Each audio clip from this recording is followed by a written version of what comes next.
Dan untuk mengetahui situasi terkini arus lalu lintas di Jalan Raya Puncak Bogor, sudah ada rekan Jen Cahyani di sana. Jen, apakah kepadatan masih terjadi di Jalan Raya Puncak Bogor? Silakan.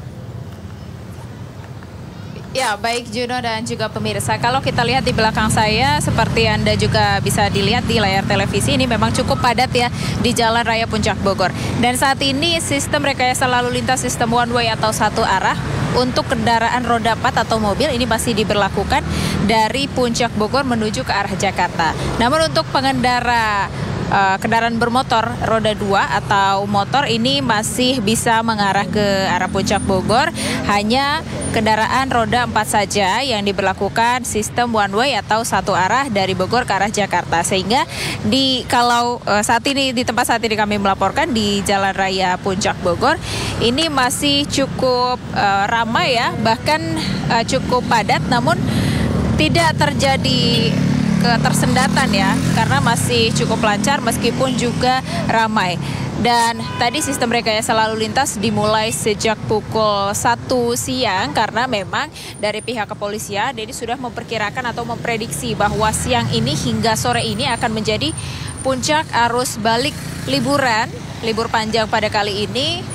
Baik yang sedang berlibur ya di kawasan Puncak Bogor, ini mereka yang ingin kembali ke arah Jakarta. Karena kalau kita lihat memang kendaraan yang melintas di sini kebanyakan kendaraan berplat nomor B atau yang berasal dari Jakarta. Dan tadi kami juga sempat mendengar bagaimana imbauan dari pihak kepolisian untuk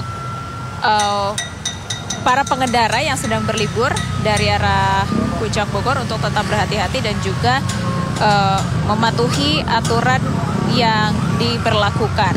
Dan kalau bisa dilihat di layar televisi Anda, pemirsa, ini dari pihak kepolisian juga sedang berpatroli dan kemungkinan ini salah satunya menandakan bahwa sistem rekayasa lalu lintas sistem one way akan diberhentikan karena tadi sudah diberlakukan sejak pukul 1 siang. Nanti akan kita lihat apakah memang betul, karena kalau memang betul maka nanti kendaraan roda 4 atau mobil ini dapat kembali melintas yang dari arah Jakarta menuju ke arah Puncak Bogor.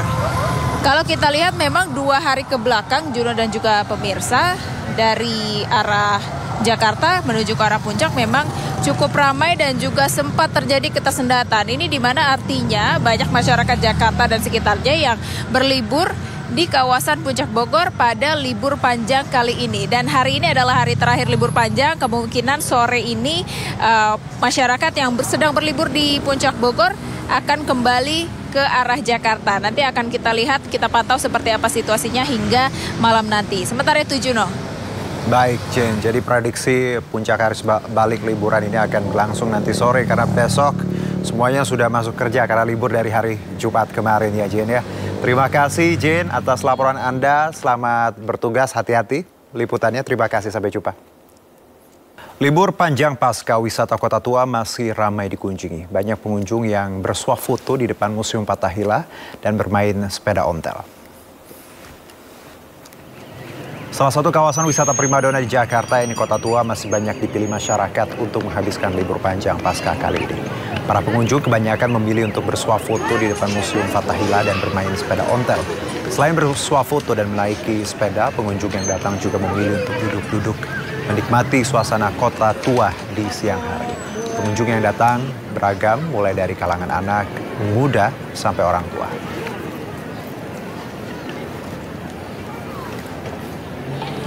Dari Kota Tua kita ke Taman Mini Indonesia Indah, pemirsa, yang menggelar Pesta Rakyat Nusantara dalam rangka perayaan ulang tahun ke-50 Taman Mini Indonesia Indah. Pesta Rakyat Nusantara digelar selama 10 hari, mulai tanggal 18 hingga 27 April 2025. Selama pekan pesta, para pengunjung Taman Mini Indonesia Indah dapat menyaksikan berbagai pertunjukan seni budaya dan musik hingga pesta kuliner khas Indonesia. Pihak Taman Mini Indonesia pun menyediakan kejutan dengan memberikan tiket gratis kepada para pengunjung khusus di hari ini. Kemudian kalau untuk acara hari ini ada beberapa juga yang spesial. Jadi tadi pagi pas berlari, kemudian nanti siang itu akan ada kirap gunungan. Kemudian ada 50 tumpeng Nusantara. Kemudian juga ada kecak kolosal di sore hari dan juga nanti malam kita ada panggung Pesta Rakyat Nusantara. Arus lalu lintas di kawasan Simpang Gadok menuju Puncak Bogor terpantau ramai. Skema rekayasa lalu lintas one way atau satu arah diberlakukan mengantisipasi adanya kepadatan jalur mengarah ke Jakarta. Libur panjang pasca dimanfaatkan masyarakat untuk berlibur ke salah satu objek wisata di Puncak Bogor. Skema rekayasa lalu lintas one way atau satu arah diberlakukan mengantisipasi adanya kepadatan jalur mengarah ke Jakarta. Prediksi puncak arus balik liburan akan terjadi sore ini.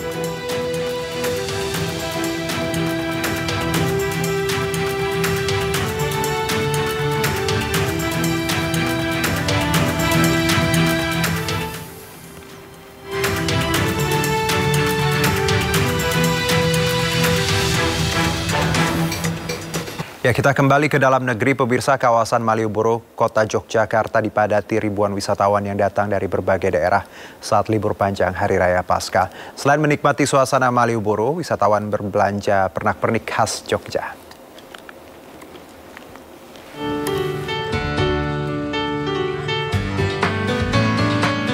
Ribuan wisatawan memadati kawasan Malioboro untuk menikmati suasana kota Jogja sekaligus berbelanja oleh-oleh. Jajanan bakpia dan beberapa kain batik masih menjadi favorit wisatawan. Sejumlah wisatawan mengaku datang ke Yogyakarta saat libur panjang ini untuk berwisata. Wisatawan juga dapat mengabadikan momen menggunakan baju adat Jawa bersama keluarga di sepanjang jalan Malioboro. Lihat keindahan kota Jogja. Ini sudah berapa hari di Jogja, Bapak? Kita sudah 3 hari. Jadi kesannya coba foto dengan adat Jawa ini seperti apa, Pak? Kesannya, Pak? Seperti ini, dengan seperti ini alhamdulillah kroso Jawa tenan. Banyak wisatawan turut menyebabkan kemacetan. Kendaraan pribadi, bus Trans Jogja, dan angkutan tradisional seperti delman menumpuk di sepanjang jalan Malioboro. Dari kota Jogja, daerah istimewa Yogyakarta, Galih Wisma, iNews melaporkan. Libur panjang akhir pekan, kawasan wisata Guci di Tegal, Jawa Tengah ramai. Antrean kendaraan pun mengular menuju area pemandian air panas alami.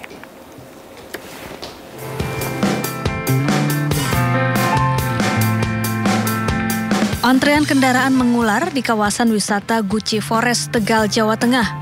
Kepadatan didominasi kendaraan pribadi dan bus pariwisata. Para wisatawan ini terjebak macet sebelum memasuki area pemandian air panas.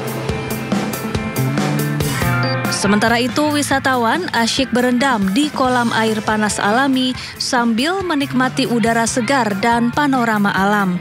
Wisatawan mengaku senang menghabiskan waktu berlibur ke Guci karena cuacanya yang sejuk sekaligus bisa melepas penat dengan berenang di air panas.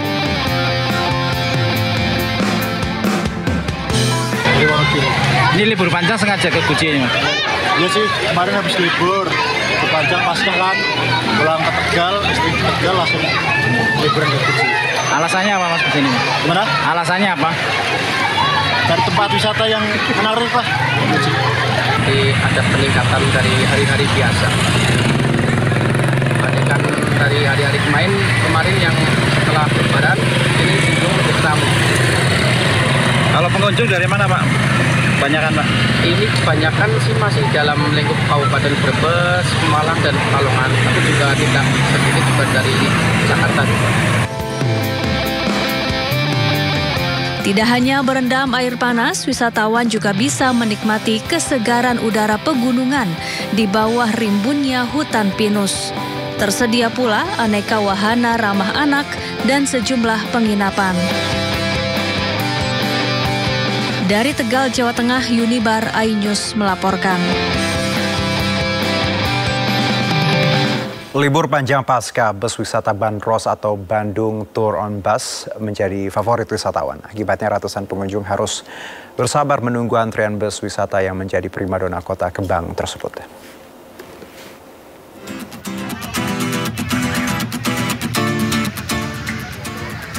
Ratusan warga, mulai dari anak-anak, remaja hingga lansia, memadati area depan Taman Alun-Alun Jalan Dalam Kaum Kota Bandung hanya untuk menunggu kedatangan bus wisata bandros.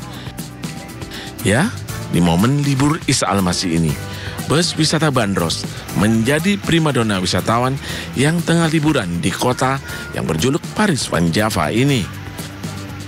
Bahkan, mereka rela antri berjam-jam hanya untuk berkeliling menggunakan bus wisata sambil melihat tempat sejarah di tengah udara sejuk kota Bandung. Udah lama sih nggak naik ini, udah lama. Ini sama teman-teman, sama kelas. Harapannya seberapa? Harapannya semoga kedepannya lebih baik lagi, terus Bandung makin rame sama para yang pengunjung yang mau berlibur ke sini, khususnya bandros sendiri. Di setiap momen liburan, Dinas Perhubungan Kota Bandung menerjunkan 12 unit armada yang disebar di 3 lokasi, di antaranya shelter bandros Alun-Alun, Jalan Diponegoro, serta kawasan Braga. Dalam satu hari sedikitnya ada 800 hingga 900 orang penumpang. Bus dengan kapasitas 25 orang ini beroperasi setiap hari mulai pukul 8 pagi hingga pukul 4 sore. Dari Bandung, Jawa Barat, Billy Maulana Fikran, iNews melaporkan. Geopark Kebumen di Jawa Tengah dan Geopark Meratus di Kalimantan Selatan resmi menjadi UNESCO Global Geoparks. Masuknya Geopark Kebumen dan Meratus ke jaringan Geopark Dunia menambah daftar Geopark Indonesia yang diakui dunia. Dewan Eksekutif UNESCO menambahkan 16 situs baru ke dalam jaringan UNESCO Global Geopark. 2 diantaranya berada di Indonesia, yakni Geopark Kebumen dan Geopark Meratus. Geopark Kebumen di Jawa Tengah menyimpan catatan penting mengenai sejarah geologi bumi dengan menampilkan formasi batuan tertua di Pulau Jawa. Salah satu titik utama di kawasan ini adalah situs Karangsambung, sebuah laboratorium alam yang memperlihatkan batuan dari batas samudra dan benua yang terbentuk sejak puluhan juta tahun yang lalu. Sedangkan Geopark Meratus di Kalimantan Selatan menyimpan catatan geologi yang menarik tentang evolusi tektonik kompleks yang dimulai sejak periode Jurassik sekitar 201 hingga 145 juta tahun lalu. Kawasan ini menjadi lokasi seri oviolit tertua di Indonesia serta memiliki kandungan berlian yang cukup signifikan. Geopark Meratus memiliki peran penting dalam pemulihan ekosistem bakau yang menjadi habitat utama bekantan. Saat ini sudah ada 12 geopark di Indonesia yang masuk daftar UNESCO Global Geopark, yaitu Geopark Batur, Belitung, Ciletuh, Gunung Sewu, Ijen, Maros Pangkep, Merangin Jambi, Raja Ampat, Rinjani Lombok, Kaldera Toba, serta 2 terakhir Kebumen dan Meratus.